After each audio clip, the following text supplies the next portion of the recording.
Tulungan niyo ako mga lods.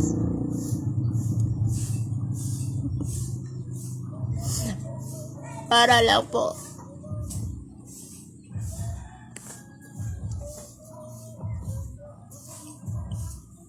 Para lang po mapagamot ko sakit ko. Tulungan niyo po ako. Laser po ito.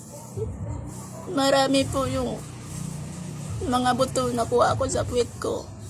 Na-aksidente po ako sa trabahoan ko. Pinabayaan ako ng amo ko.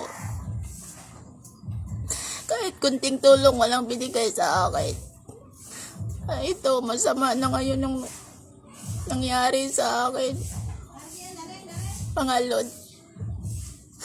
Sana marami yung mag-kwan sa akin, mag-share.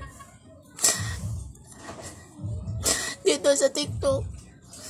Sana makarating ito kay Senator Rapidal po. Sana tulungan niyo po ako. Mga guys, tulungan niyo po ako.